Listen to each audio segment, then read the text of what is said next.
이번 주제는 여러 가지 함수와 그 함수의 그래프 특징, 그리고 경우의 수 구하는 거 얘기를 해볼 겁니다. 자, 첫 번째로 1대1 함수에 대해서 알아봅시다. 자, 1대1 함수는 이 명제가 성립하는 함수를 1대1 함수라고 해요. 자, 명제를 한번 뜯어 읽어볼게요. x1과 x2가 다르다면 그거에 대응된 결과값도 다르다. 이 조건을 만족한 함수를 1대1 함수라고 그래요. 예를 들어서 입력값이 1, 2, 3이 가능하다고 합시다. 공역은 1, 2, 3, 4라고 하면 1이 1로 쏘고 2가 2로 쏘고 3이 3으로 썼다고 해볼게요. 이렇게 되면 이거 여기서 보면은 분명히 1과 2는 다른 값이죠. 그럼 그거에 대응된 결과값 F1하고 F2. F1은 지금 얼마야? 1이죠. F2는 2죠. 다르죠. 그러니까 입력값이 다르면 결과값도 이렇게 다르게 나오는 걸 알 수 있어. 또 1하고 3이 다른 값이죠. 그럼 F1 값하고 F3 값도 대응된 결과값도 비교해보면 F1이 1이고 F3이 3이죠. 이것도 다르죠. 또 2하고 3도 다른 값이죠. 입력값이 다를 때 그 다른 입력값을 함수에다가 대입을 해봐. 그래서 그 나온 결과가 뭔지 조사를 해보면 얘는 2와 3이죠. 다르죠. 이런 식으로 다른 입력값을 넣으면 그 결과값도 무조건 다르게 나와야 돼. 이런 조건을 만족한 함수를 1대1 함수라고 하는 거야. 자, 1대1 함수가 아닌 예를 한번 들어볼게요. 정역이 1, 2, 3, 공역이 1, 2, 3, 4에서 1이 2로 쏘고 뭐 2가 2로 쏘고 3이 4로 쐈다고 해볼게.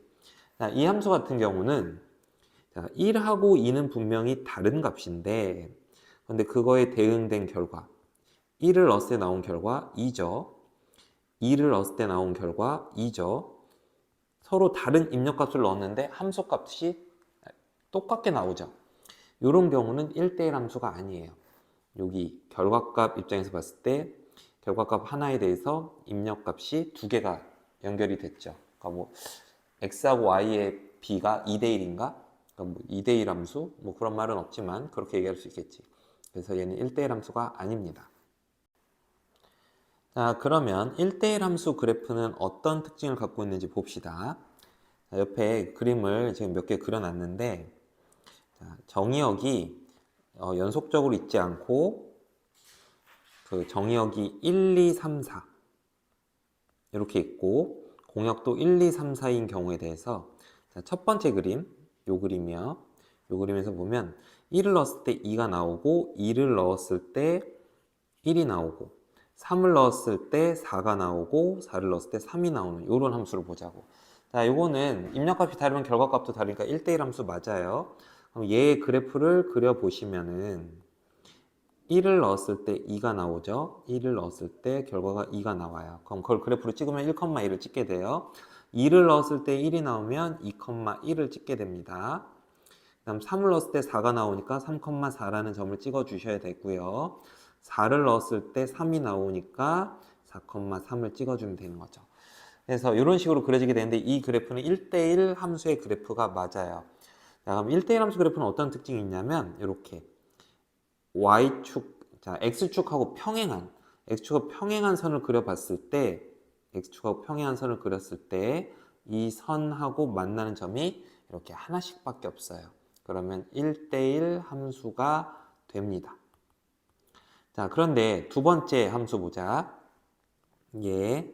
자, 얘 같은 경우는 1, 2, 3, 4, 1, 2, 3, 4 이렇게 있을 때 자, 1을 넣으면 2가 나온 거고 2를 넣으면 1이 나오고 3을 넣었으면 4가 나오고 4를 넣었으면 3이 나오고 5를 넣었을 때 2가 나오는 함수야.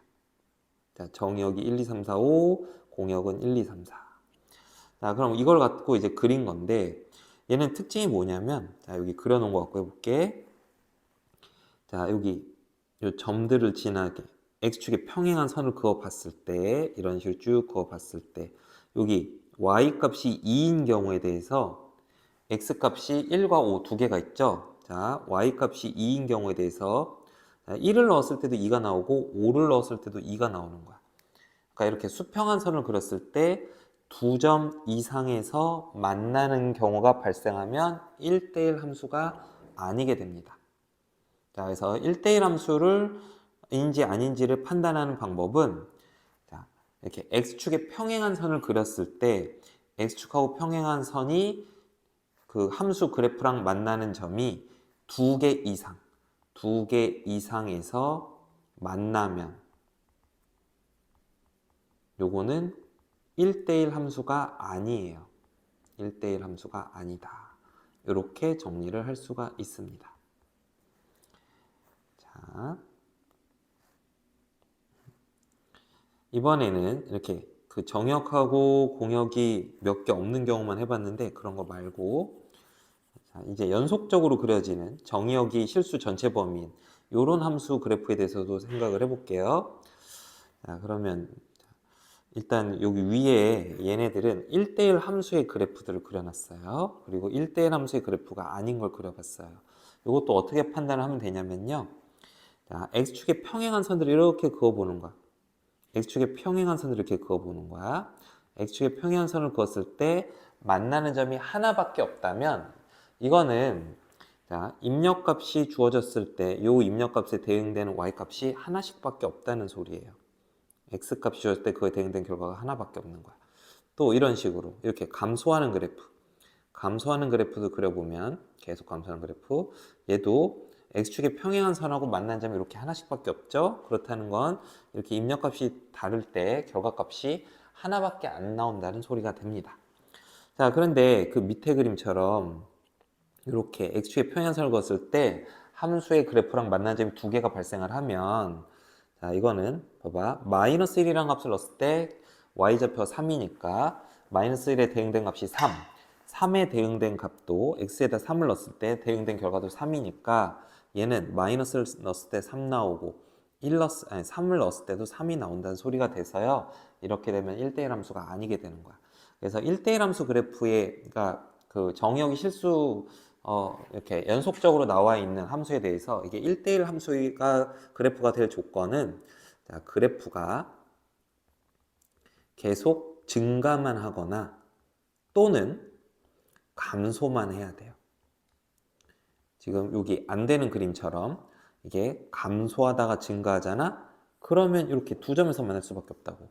혹은 증가하다 감소하잖아, 그래프가? 그럼 이렇게 두 점에서 만나는 경우가 무조건 발생한단 말이지. 그래서 여기 어떤 범위에서 정역의 범위가 연속적으로 쭉 연결되어 있을 때는요, 그래프가 증가만 또는 감소만 해줘야지 1대1 함수의 그래프가 된다. 이렇게 정리해 놓으셔야 돼요. 자, 다음 함수는 공역과 치역이 같은 함수 그래프입니다. 자, 공역은 결과값이 될 수 있는 값들의 집합이죠. 치역은 실제 결과값들의 집합이야. 자, 예를 들어서 1, 2, 3, 1, 2, 3, 4. 자, 이런 식으로 대응되는 함수가 있었다고 해봅시다. 자, 이 경우에 공역은 1, 2, 3, 4고요. 치역은 2, 3, 4죠. 그러니까 둘이 같지 않죠. 자, 그래서 공역과 치역이 같은 함수가 되려면 그럼 어떻게 해야 되냐면, 보통 공역의 원소의 개수가 정역의 원소 개수보다 작거나 같아야 돼. 이런 식으로. 그런 상태에서 뭐 이런 식으로, 이런 식으로, 이런 식으로, 이런 식으로, 이런 식으로 쏴주게 되면, 자, 공역은 1, 2, 3이죠. 치역도 화살을 받은 그 값들의 집합, 그러니까 입력을 넣었을 때 나온 결과값들의 집합이 치역이니까 치역도 1, 2, 3이 돼요. 그래서 이런 경우에 이제 공역과 치역이 같을 수 있는 거죠. 자, 그러면 공역과 치역이 같은 함수 그래프는 어떤 특징을 갖느냐? 자, 공역의 범위가 먼저 이렇게 주어져 있어야 돼. 공역의 범위가 뭐 문제에서 이거는 주는 거야. 공역과 정역은 이렇게 주어져 있을 때, 그때 이 그래프를 봤을 때 그 이 그래프, 이 까만 점들이 그래프죠. 이 점들의 y좌표가 공역과 똑같아야 돼. 그래서 얘 같은 경우는 이 그림 보고, 자, 요점의 y좌표 2죠. 여기 1이죠. 요건 4고요. 4고요. 3이죠. 그러니까 이 그래프를 보고 그래프에 있는 점들의 y좌표들의 집합이 함수값들의 집합, 즉 치역이 되는 거야. 이게 치역이야. 그림 보고 구하면. 그 다음 두 번째 그림 봐봐. 얘 같은 경우는 치역이, 자, 이 점을 y좌표 2, 1, 2, 2, 3이니까 그래프에 있는 점들의 y좌표의 집합은 1, 2, 3밖에 없죠? 자, 근데 공역은 지금 1, 2, 3, 4란 말이야. 그러니까 공역하고 치역이 다르게 되는 거죠. 자, 그래서 공역과 치역이 같은 함수의 그래프는 공역의 범위에 들어있는 모든 y좌표에 해당되는 점들이 그 그래프에 다 찍혀 있어야 돼요. 자, 이번에는 정의역이 연속적일 경우, 정의역, 지금 그래프가 이게 점점점점 이렇게 끊어져 있었죠. 이렇게 끊어지는 그래프 말고 그래프가 연결되는 상태일 때, 그때 공역과 치역이 같은 함수 그래프는 어떻게 그려지느냐? 자, 요거를 보세요.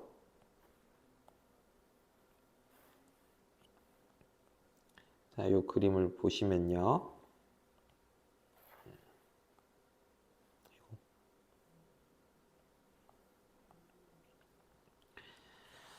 자, 그림에 잘 보시면은 여기 선생님이 이렇게 표시를 해놨어. 공역을 이 정도 범위, 이 범위가 공역이었다고 해볼게요. 자, 그런데 여기서 한번 자, 그 파란 그래프를 따라가 볼게요. 파란 그래프는 이 정역의 범위에서 그래프가 이렇게 그려졌어요. 자, 그럼 치역이라는 거는 그래프에서 이 그래프에 있는 점들의 y좌표들의 집합이야. 그래서 이 범위가 치역의 범위가 돼요. 그러면 공역의 범위랑 치역의 범위랑 비교해 보세요. 공역의 범위가 치역의 범위보다 더 크죠? 그러니까 지금 공역과 치역이 같지 않은 거야. 파란색 그래프는. 자, 근데 빨간색 그래프, 이런 식으로 그래프가 그려져 있다고 해볼게요. 자, 공역의 범위를 그래프가 다 쓸고 지나가는 거야. 공역, 치역의 범위 보는 건 이 y좌표 위주로 보는 겁니다. y좌표 기준으로. 이런 식으로. 자, 그래서 이 빨간 그래프에 있는 점들의 y좌표의 범위는, 자, 이 범위에서 y좌표가 다 찍히고 있죠? 그러니까 공역과 치역이 같다는 걸 알 수가 있어요. 자, 또 다른 그래프도 한번 봅시다. 이번에는 지금 그 위에 그림은 공역의 범위가 실수 전 범위가 아니라 일부 범위만 했는데, 이번엔 실수 전 범위에서 공역의 범위 실수 전 범위일 때 대해서 예를 들어본 거야. 그러니까 끝도 없이 위로 가고 끝도 없이 아래로 가는 겁니다. 그런 상태에서 그래프가 만약에 이런 식으로 그려졌다고 한다면, 빨간색 그래프처럼, 그렇다면 이 그래프에 있는 점들의 y좌표들을 싹 다 모아보면, 이 점들의 y좌표를 싹 다 모아보면 그것도 실수 전체 범위가 되는 걸 알 수 있죠. 그러니까 공역도 실수 전체, 치역도 실수 전체 범위가 되니까 공역과 치역이 같다는 걸 알 수 있어요. 자, 근데 옆에 그림을 보시면요, 2차 함수처럼 이렇게 생긴 그래프가 이 함수의 그래프였다고 해봐. 자, 지금 공역은 실수 전체 범위예요. 이 부분 전체 범위, 이렇게 문제에서 주어졌는데, 그래프에 있는 점들의 y좌표들의 범위를 구하면 지금 요 범위죠. 그러니까 여기 제일 낮은 점, 꼭지점 위쪽 이 범위만 지금 치역의 범위예요. 그러면 공역의 범위랑 치역의 범위가 지금 다르죠. 그러니까 얘는 공역과 치역이 같지 않은 함수인 거죠.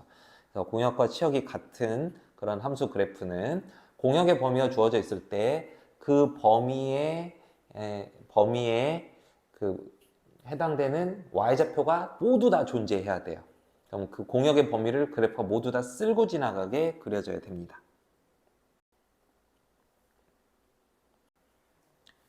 자, 다음은 1대1 대응이에요. 1대1 대응의 정의는 이거야.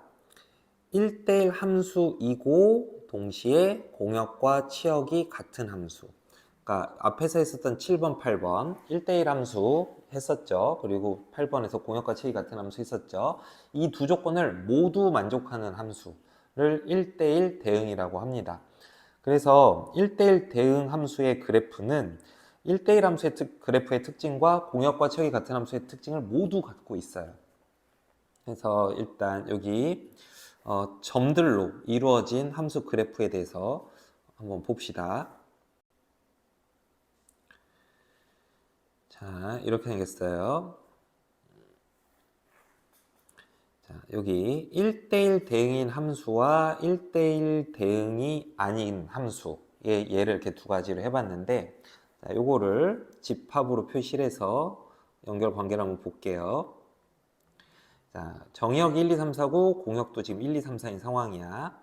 1,2라는 점을 지나니까 1 넣으면 2가 나오는 거고 2,1이니까 이렇게 3,4, 4,3이니까 이렇게 대응되는 거야.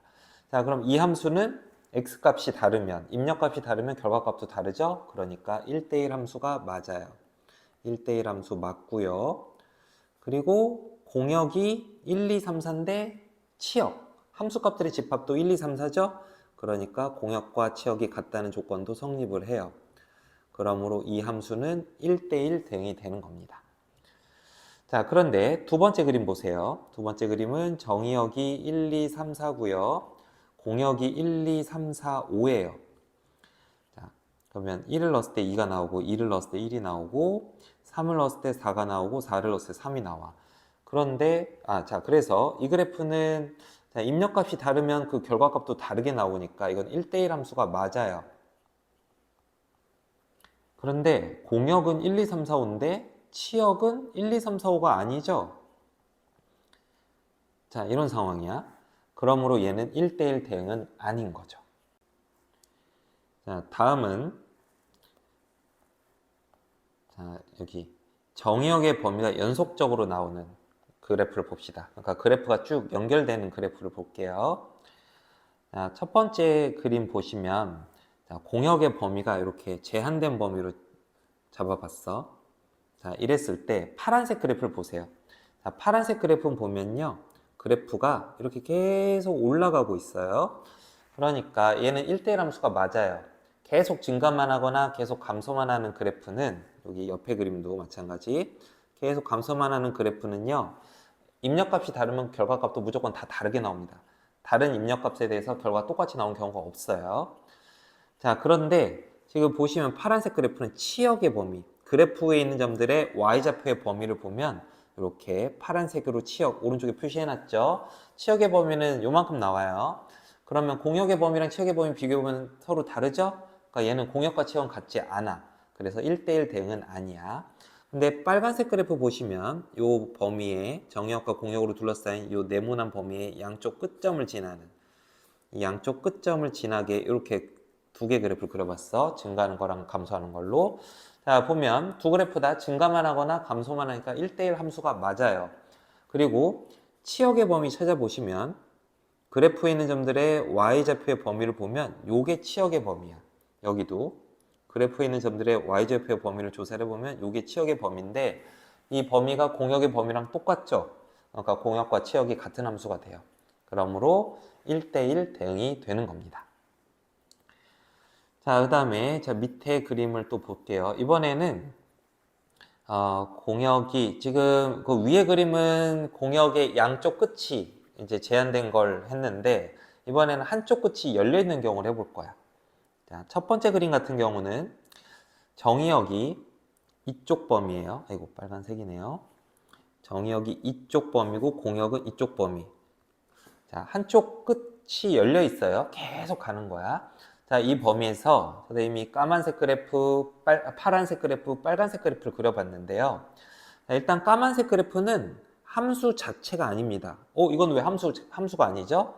버티컬 라인 테스트를 통과 못해요. 정의역의 범위에서 이렇게 버티컬 라인 하나 그려봤을 때 까만색 그래프랑 이 버티컬 라인이 만나는 점이 없죠? 무조건 교점이 한 개 있어야 함수가 되는데.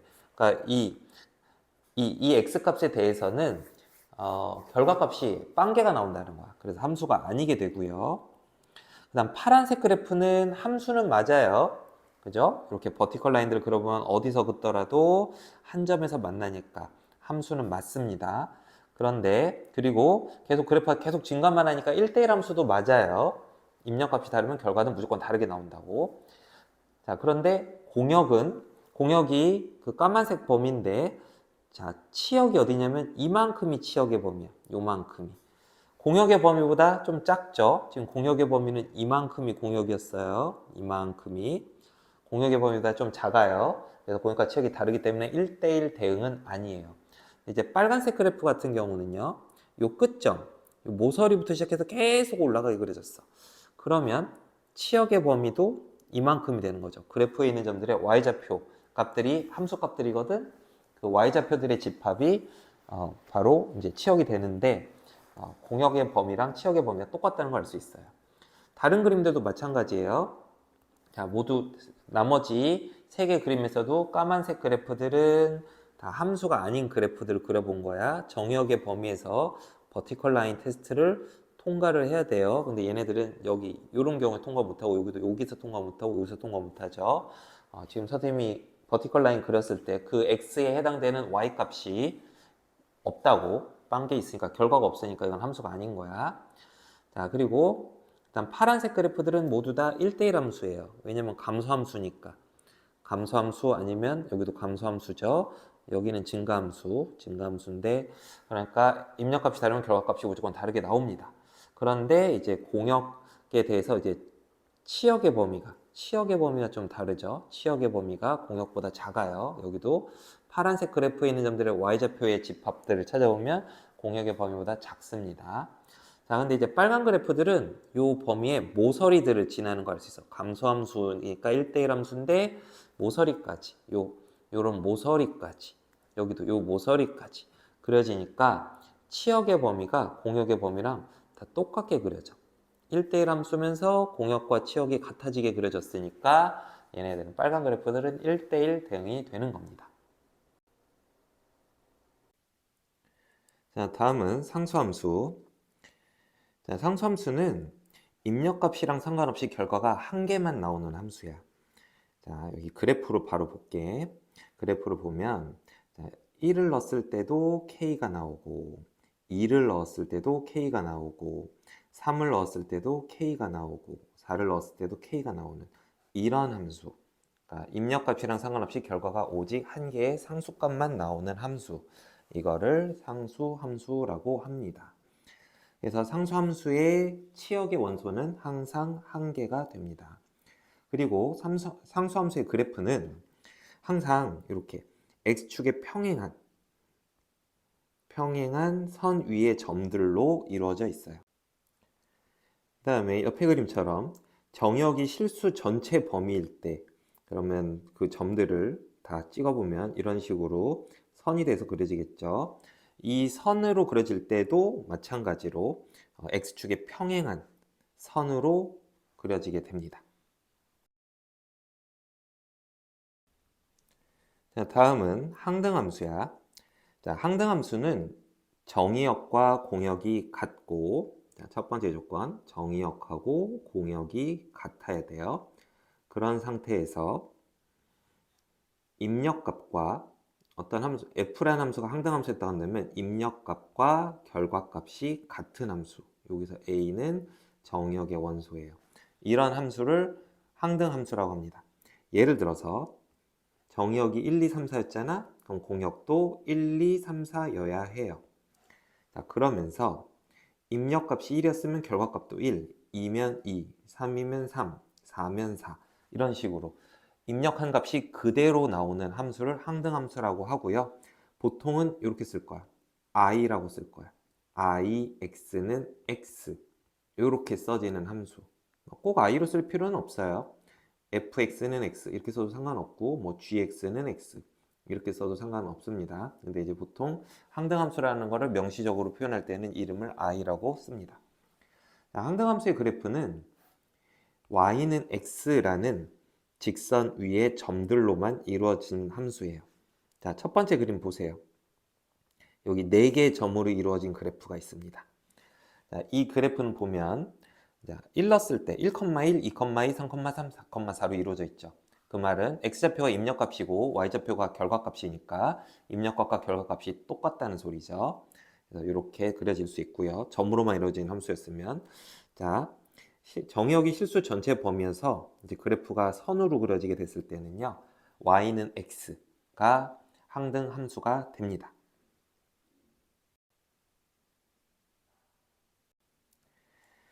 지금까지 이렇게 5개의 여러 가지 함수의 정의와 그래프 특징에 대해서 얘기를 해봤어. 얘네들을 혼자 힘으로 스스로 정리해보고 정의 암기하셔야 되고요. 그리고 그래프 특징도 설명할 수 있게 만들어야 돼요. 자, 다음 내용은 여러 가지 함수와 경우의 수가 결합된 얘기들입니다. 하나씩 따져볼게요. 자, 먼저 가장 기본적인 개념을 알아볼게요. 자, 함수 f가 몇 개 존재하는지 어떻게 구하느냐? 자, 기본 원리는 이겁니다. 여기 정의역의 원소가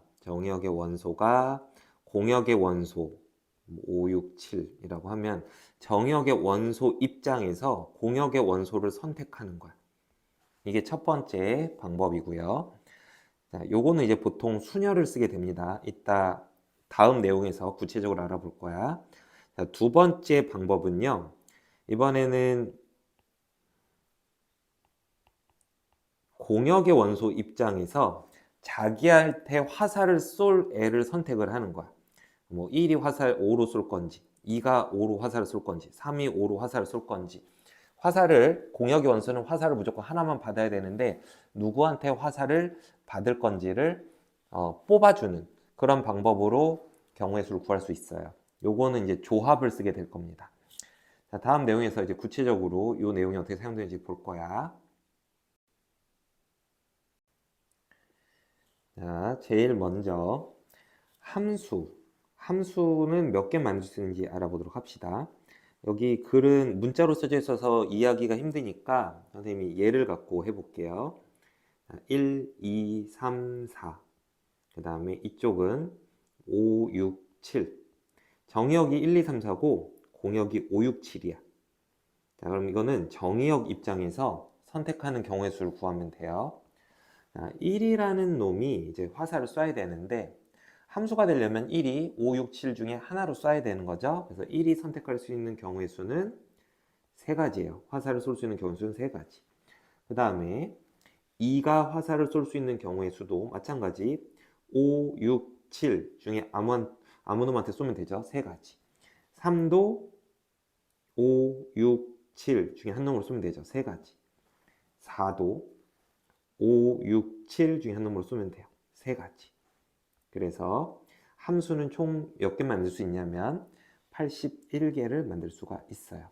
이와 같이 정의역의 원소가 공역의 원소를 선택하는 경우수를 각각의 원소별로 구한 다음에 곱해주면 됩니다. 자, 다음 1대1 함수 볼게요. 1대1 함수가 되려면 공역의 원소가 정역의 원소 이상이어야 돼. 5개 있는 경우 한번 해보자. 자, 얘도 1부터 이제 화살을 쏴보는 거야. 1이 화살을 쏘는 방법 몇 가지냐면 5, 6, 7, 8, 9 이렇게 5개 중에 하나를 쏠 수 있겠죠? 자, 그래서 예를 들어서 요게 지우고 5로 쐈다고 한번 해봅시다. 그래서 5를 선택을 했다고 하고 이렇게 예를 들어가면서 하는 거야. 자, 하나의 쏜 경우를 예를 들어놓고 이 상태에서 2가 화살을 쏴야 되는데 이번에 1대1 함수야. 1대1 함수는 입력값이 다르면 결과값도 달라야 되기 때문에 1이 만약에 5로 화살을 쐈으면 2는 5로 화살을 못 쏴요. 그러면 이 경우에 2가 쏠 수 있는 경우의 수는 6, 7, 8, 9 몇 가지죠? 4가지예요. 그래서 이런 식으로 앞에 거 쏜 상황 하에서 경우의 수를 세주면 돼요. 예를 들어서 6으로 쐈다고 또 해봅시다. 그 다음 이제 3이 화살을 쏠 수 있는 방법은 몇 가지죠? 7, 8, 9 세 가지로 쏠 수 있어요. 그래서 8로 쐈다고 해볼까 이번에? 자, 그러면 그 상태에서 이제 마지막으로 4가 화살 쏘는 방법의 수를 세면 되는데 4는 7, 9로만 쏠 수 있어. 그래서 2가지가 되는 거지. 뭐 이런 식으로. 이렇게 쏘면 1대1 함수가 되는 거죠. 그래서 이렇게 쏘는 건데 이게 바로 순열이죠. 5부터 시작해서 하나씩 줄여가면서 4개의 숫자를 곱하는 순열. 자, 이런 식으로 1대1 함수를 구하면 되겠습니다. 자, 그 다음 1대1 대응. 1대1 대응은 요거는 좀 조건이 하나 필요한데 1대1 대응이 되려면 정의역과 공역의 원소의 개수가 같아야 돼. 왜냐면 1대1 함수 중에서 공역과 치역이 같은 함수가 1대1 대응이기 때문에 그런 거죠. 지금 여기 같은 경우는 공역이 5, 6, 7, 8, 9인데 지금 선생님이 예로 들어놓은 거에서는 치역이 5, 6, 7, 8밖에 안 되니까 공역과 치역이 같진 않죠. 그래서 얘는 그냥 1대1 함수기만 한 거야. 그래서 1대1 함수 되려면 일단 정의역과 공역의 원소가 같아야 되고요. 이런 식으로. 자, 그런 상태에서 1대1 함수처럼 쏘면 돼요. 그러면 1이 쏠 수 있는 거는 몇 가지? 4가지. 2가 쏠 수 있는 거는 자, 어딘가로 쐈다고 치고 2가 쏠 수 있는 거는 나머지 화살 안 받은 세 놈 중에 하나를 선택을 해야 돼요. 3가지. 그 다음 2까지 썼다고 치면 나머지 3이 쏠 수 있는 거는 2가지, 그 다음 4가 쏠 수 있는 거는 1가지. 그래서 이 1대1 대응인 경우에는 항상 팩토리얼로 표현할 수가 있게 돼요. 1대1 함수랑 비슷하죠. 근데 얘는 이제 정역과 공역의 원소 개수가 같다는 조건이 추가돼야 됩니다. 자, 그래서 여기까지는 그 정역의 원소가 공역의 원소를 선택하는 경우의 수를 구해서 곱해가는 그런 방식으로 경우의 수를 구했어요. 자, 그리고 다음, 자, 상수함수. 자, 상수함수도 마찬가지긴 해요. 상수함수도 정역의 원소가 공역의 원소, 이렇게 지읍시다. 공역의 원소를 선택을 하면 되는데, 자, 얘도 얘를 갖고 보여줄 거야. 1, 2, 3, 4가 있고 이쪽에 5, 6, 7이 있었다고 합시다. 자, 상수함수는 몇 개나 만들 수 있겠느냐 하는 건데, 자, 그럼 정역의 원소 1이 화살을 쏴봐. 1이 화살을 쏘는 방법 몇 가지죠? 4가지예요. 뭐 5, 6 아니 4가지를 잘못했어요. 3가지예요. 5, 6, 7 중에 하나를 쏴야 되니까. 그래서 예를 들어서 1이 6을 선택했다고 합시다. 그러면 이게 상수함수가 되려면 나머지 2, 3, 4가 1이 쏜 놈한테 쏴야 돼. 그러니까 2가 쏠 수 있는 방법은 1가지, 3도 1가지, 4도 1가지야. 그래서 이게 각 원소별로 공역의 원소 중에 하나를 선택해서 화살을 쏘는 경우의 수를 구해서 곱하면 돼요. 이렇게 되는데, 이렇게 해보고 나니까 어떤 걸 알 수 있냐면, 지금 공역의 원소가 3개죠. 공역의 원소가 3개니까 상수함수는 3개밖에 못 만든다는 걸 알 수 있어요. 이렇게 바로 생각할 수도 있고, 아니면 기본 원리대로 정역의 원소, 각각의 원소들이 공역의 원소를 선택하는 경우의 수를 구해서 곱해서 답을 구하면 됩니다. 자, 그 다음 마지막 항등함수. 항등함수가 되려면요, 정역과 공역이 똑같아야 돼요. 정역과 공역이 똑같은 상태에서만 항등함수를 만들 수 있고, 만약에 정역과 공역이 같지 않으면 항등함수를 아예 못 만듭니다. 자, 그럼 정역과 공역이 똑같다고 가정을 했을 때 항등함수는 경우의 수가 몇 가지냐? 자, 1이 쏠 수 있는 거는 1로밖에 못 쏴요. 항등함수가 뭐였냐면 입력값과 결과값이 똑같아야 되거든. 그러니까 1이 선택할 수 있는 거는 1밖에 못 쏴. 항등함수가 되려면. 2가 쏠 수 있는 것도 2밖에 못 쏴. 3은 3으로밖에 못 쏘고요. 4도 4로밖에 못 쏴요. 경우의 수가 1가지씩밖에 없기 때문에 항등함수는 만들 수 있다면 무조건 1개밖에 못 만듭니다. 자, 이번에는 공역의 원소가 정역의 원소를 선택하는 방식으로 경우의 수를 구하는 걸 해볼 거야. 자, 그 대표적인 게 이제 증가함수, 감소함수인데, 자, 증가함수는 이런 거야. x값이, 입력값이 더 커지면 더 큰 입력값에 대응된 결과값도 더 크다. 그러니까 입력값이 커졌을 때 대응된 결과값도 같이 커진다. 이게 증가함수예요. 자, 예를 들어서 1, 2, 3이 5, 6, 7, 8로 화살을 쏜다고 생각을 해봅시다. 그럼 이게 증가함수가 되려면 1이 5로 썼잖아? 그럼 2는 5보다 큰 걸로 써야 돼. 뭐 이런 식으로 6으로. 그 다음 2가 6으로 썼잖아? 그럼 3은 6보다 큰 걸로 써야 돼. 뭐 이런 식으로 7, 8 중에 하나로. 이렇게 쏘는 게 증가함수예요. 그럼 이런 식으로 증가함수를 만들 수 있는 경우의 수는 몇 가지냐? 이걸 구하자는 거지. 자, 그러면 이거는 어떻게 하면 되냐면 어차피 이런 식으로 화살을 쏘는 게 순서가 이미 정해져 있잖아. 크기 순서대로 알아서 쏠 거라고. 그러니까 어떻게 하면 되냐면 공역에 있는 원소들 중에서 화살 받을 놈 3놈을 뽑기만 하면 돼요. 공역의 원소 입장에서 경우의 수를 구하는 거야. 공역 쪽에서 보는 거야. 그래서 공역에 있는 원소 4개가 있는데 그 중에 1, 2, 3으로 화살 받을 놈 3놈을 뽑아주기만 하잖아. 그래서 예를 들어서 지금 5, 6, 8이라고 뽑았다고 하잖아. 그럼 그 상태에서 화살을 쏘는 방법의 수는 1가지밖에 없게 돼요. 어떻게 쏘냐면 화살 받을 놈이 정해졌으니까 크기 순서대로 쏴주는 거지. 그래서 이게 바로 증가함수의 개수예요. 자, 이번에는 감소함수도 한번 해보자. 감소함수도 거의 비슷해요. 감소함수의 정의는 이거야. 입력값이 만약에 더 크다면, x2가 더 크다면, 자, 이거는 이제 반대로 작은 값을 넣었을 때의 결과값이 큰 값을 넣었을 때의 결과값보다 크다. 그러니까 입력값이 커지면 결과값은 점점 작아진다. 이런 조건을 만족하는 게 감소함수예요. 자, 그럼 여기도 마찬가지야. 쏘는 순서는 정해져 있기 때문에 화살을 받을 놈, 공역의 원소 중에서 화살을 받을 놈 세 놈을 이렇게 뽑아주기만 하잖아. 자, 뽑는 경우 수는 4C3가지야. 뽑아주기만 하면 자, 화살 받을 놈이 정해졌으면 제일 작은 놈은 제일 큰 놈한테 쏘고, 중간 놈은 중간 놈한테 쏘고, 가장 큰 놈은 가장 작은 놈한테 쏴주면 감소함수가 됩니다. 그래서 화살 쏘는 방법은 한 가지밖에 없기 때문에 이 곱하기 1은 하나만 하죠. 그래서 조합으로 화살 받을 놈만 뽑아주기만 하면 증가 감소함수의 개수가 구해지는 겁니다.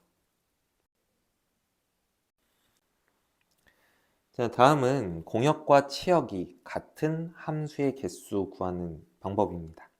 요거는 일단 두 가지 경우로 나눠서 생각을 해볼 수 있는데, 자, 첫 번째, 공역의 원소가, 공역이 y라고 할 때 공역의 원소가 두 개일 때 이거에 대해서 생각을 해볼 수 있어요.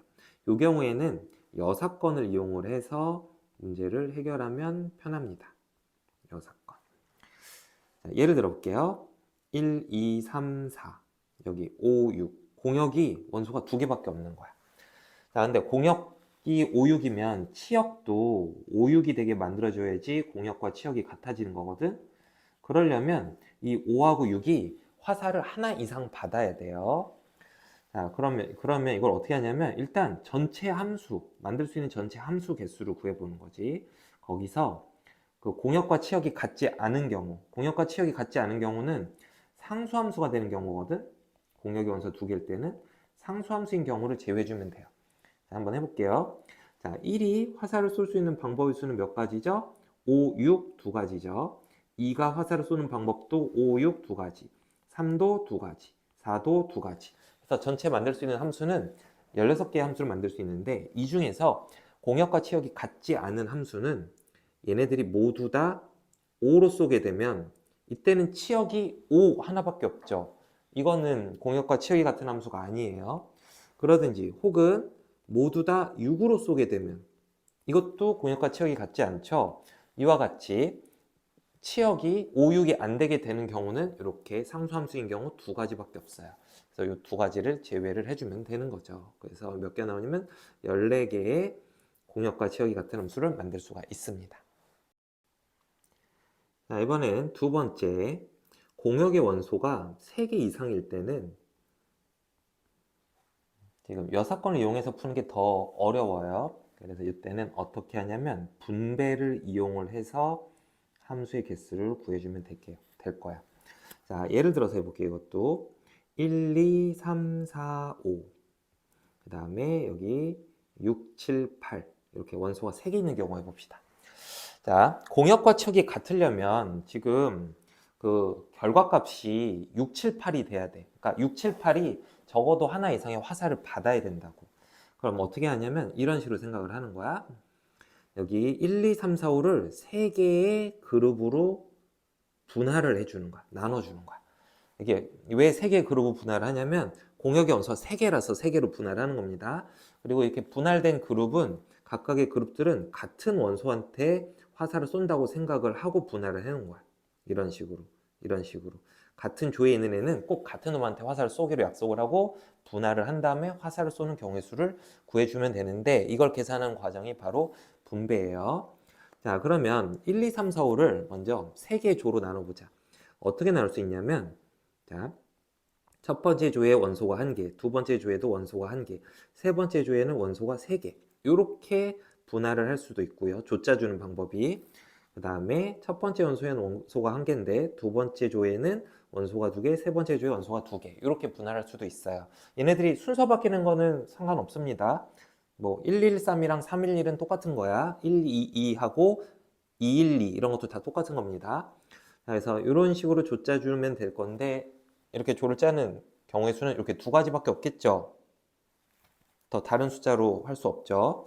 자, 그럼 이제 분할을 해볼 거야. 자, 첫 번째 조에다가 원소를 1개만 넣는 경우의 수는 5개의 원소 1, 2, 3, 4, 5 중에서 하나를 선택해서 넣으면 되니까 5C1가지.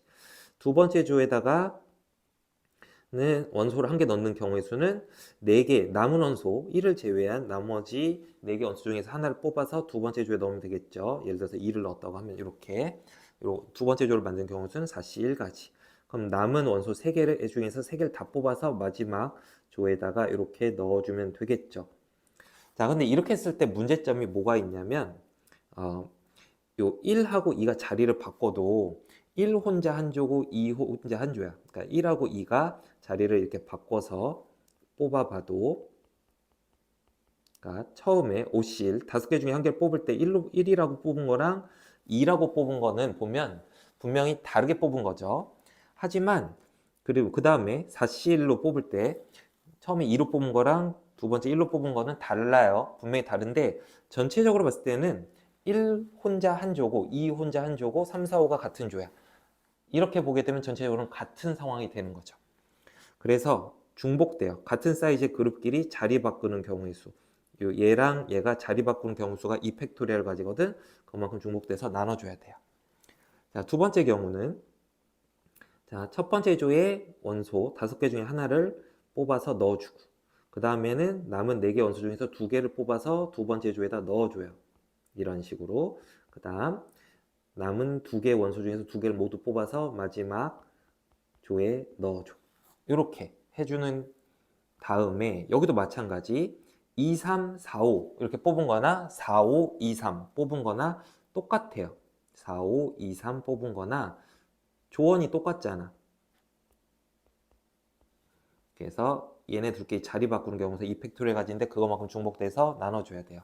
그래서 이렇게 3개 조로 분할하는 경우의 수는 이렇게 두 가지 경우의 경우의 수를 구한 다음에 더해주면 됩니다. 자, 그래서 요게 바로 3개 조를 짜주는 경우의 수였고요. 자, 그래서 요거를 먼저 구해보면 얼마냐면, 자, 5 곱하기 4 곱하기 1은 1 곱하기 2분의 1. 얘는 5 곱하기 4C는 4 곱하기 3 나누기 2니까 6이죠. 곱하기 1 곱하기 2분의 1. 이렇게 돼서요. 계산하면은 10 더하기 15 해서 25가지. 조를 짜주는 경우의 수가 25가지고요. 여기서 끝내면 안 돼요. 지금 조 짜주는 건 어디까지만 한 거냐면 아직 화살은 안 쏘고 이렇게 조만 짜준 거야. 그 다음에 이제 각 조별로 걔네들이 화살을 쏠 그 공역의 원소를 대응을 시켜줄 거야. 자, 그럼 첫 번째 조한테 너 6, 7, 8 중에 어느 놈한테 화살을 쏠래? 라고 고르라고 해봐. 그러면은 세 가지 중에 하나를 고르겠죠. 나는 뭐 6한테 쏘겠습니다. 이런 식으로. 그럼 그런 상태에서 다음 조가 화살을 쏠 수 있는 경우의 수는 남은 두 놈한테 쏴야 돼요. 1대1 함수로 쏴야 돼. 이런 식으로 두 가지 중에 하나 선택해서 쏘게 될 거고요. 그럼 마지막 5가 쏠 수 있는 방법은 한 가지겠죠. 이런 식으로 그 나누어 주는 경우의 수까지 추가로 곱해주게 되면 공역과 치역이 같은 함수의 개수를 구할 수가 있게 됩니다.